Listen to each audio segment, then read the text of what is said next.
16시 30분까지는 교실에 있었습니다. 그리고 지금 교사가 확인했던 거예요, 그러면 그거를? 그러고 지금 학원 차량 기사하고 통화한 것이 16시 30분이니까 그때까지는 이 학생이 있었고 지금 내려간다라는 그 사인을 학원 차량 기사한테 주었죠. 그럼 그 짧은 시간 동안에 이 일이 일어났다는 얘기인가요? 맞습니다. 예.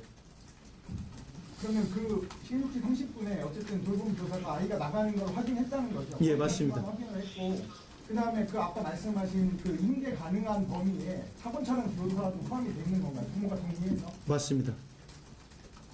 네. 네.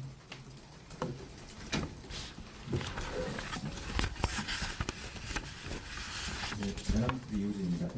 그 7일날 교육청에 보고가 됐던 그 이상 행동에 관련해서 그 이후인지 그 전인지는 모르겠으나 해당 교사가 아니면 학교 측에서 휴직 연장, 휴직을 한 번 더 쓰고 싶다라는 의견을 피력했다는 얘기도 있던데 그 당시에 교육청 회신은 같은 질병으로 더 이상 휴직은 불가하다는 내용의 회신을 받았다고 전달받은 게 있었거든요. 그게 맞는지 확인해 주시고 그 다음에 그 학교에서 아까 말씀하셨던 부분 중에 돌봄 교실이 끝난 이후에 아이가 나가는 모습을 확인하면 그 아이를 인계받고 그 하는 과정에서 서명 같은 걸 하도록 되어 있는 걸로 알고 있는데 그 서명이 어떤 식으로 이루어졌는지 교육청에서 파악하고 계신지와 그 다음에 그 아이가 나가는 그 짧은 거리 계단만 내려가면 된다고 들었는데 그 사이에 아이가 나가는 모습을 돌봄 교사가 확인했는지 그것도 파악하고 계신지 그리고 그 해당 교사 가해 교사가 그 시간에 어디서 뭘 하고 있었는지 파악하고 계신지 말씀해주세요.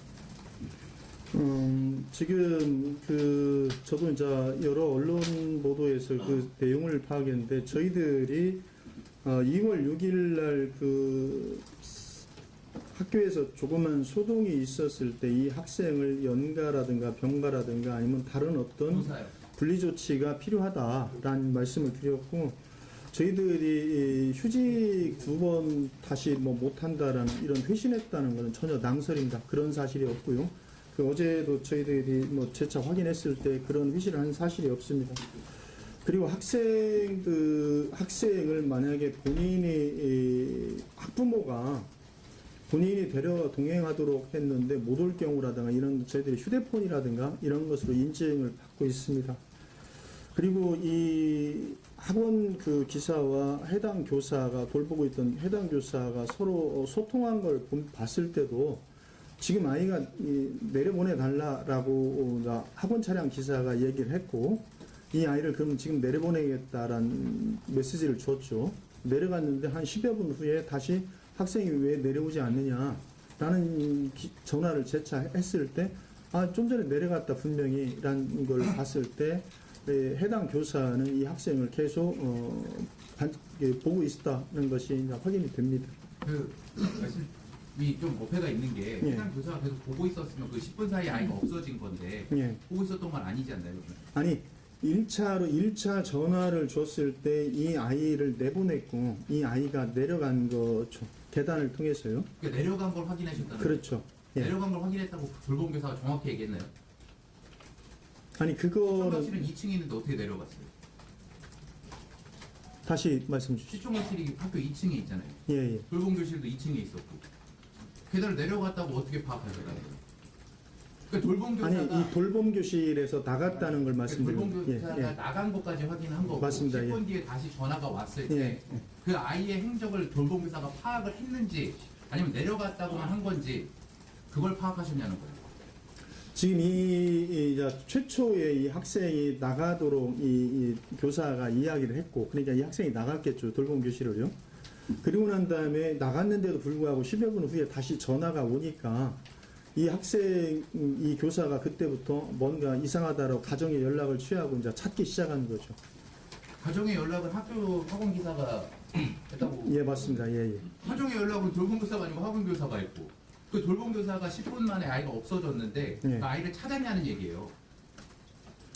그때 이제 막 그 미시적인 파악이 부분 안 되셔서 다시 안 되셨다고 말씀하세요. 다시 한번 파악을 해봐야 할 텐데요. 정확히 확인해 주세요. 예.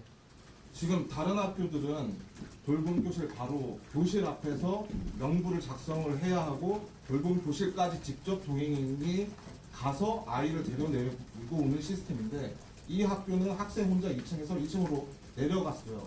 왜 학교마다 그 규정이 다르거나 가이드라인이 이게 정확하게 어떤 건지 그것 좀 설명해 주세요.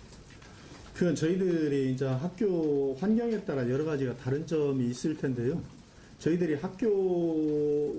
학교를 이탈하는 순간에 부모 이제 동행이지 이것이 교문이다, 현관이다, 돌봄기실 입구다 이렇게까지 교육부 정하지 않습니다. 가이드라인에는 직접 예. 교실로 데려오게 돼 있어요. 근데 그 학교는 그렇게 하지 않았어요. 근데 다른 학교들은 교실까지 직접 동행인이 오게 하고 있어요. 왜 학교마다 그 규정을 다르게 적용하고 있죠? 저희들이 그건 다시 한번 더 파악을 해보도록 하겠습니다. 예. 저는 그 부분에 대한 규정을 말씀해 주시면 될 것 같은데. 교육청이 갖고 있는 규정. 네. 외부랑 이어진 것도 있고 네. 내부에 위치한 것도 있었는데 네.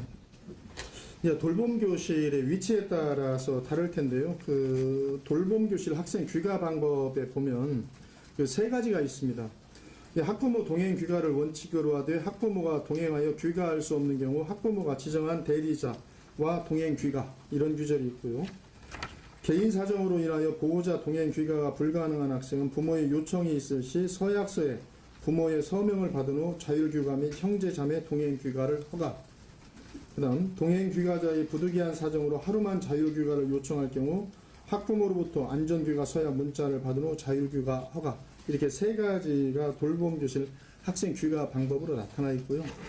저희들이 지금 이제 학교마다 돌봄교실의 위치 때문에 조금씩 운영을 달리하는 이런 경우도 있는 것으로 파악하고 있습니다. 그러니까 그 동행 지점에 대해서 예를 들어서 아이를 데려가는 지점에 대해서 명확한 규정이 없다는 거죠. 학교에서 자율적으로 판단하게 돼 있다는 얘기신 거죠. 예, 그렇습니다. 이번 사건이 발생한 학교 같은 경우는 그 학원 기사가 아이를 직접 데리러 온 게 아니라 학원차에서 기다리면서 아이가 내려오기를 기다릴 때 직접적으로 접점을 가지고서는 동행을 하지는 않았다는 거예요. 지금 현관에서 인터폰을 통해서 돌봄교실과 연락을 하고 그 다음에 그걸 통해서 이 교사와 이 학원 차량 기사가 서로 소통한 것으로 이렇게 파악하고 있습니다. 전화가 아니고 인터폰 건가요? 예, 예. 현관에는 인터폰. 예, 예. 서울신문 남인민 기자입니다. 그 6월 6일 잠깐 소송이 있었다는데 그 소송이 어떤 지적으로 설명해 주세요. 지금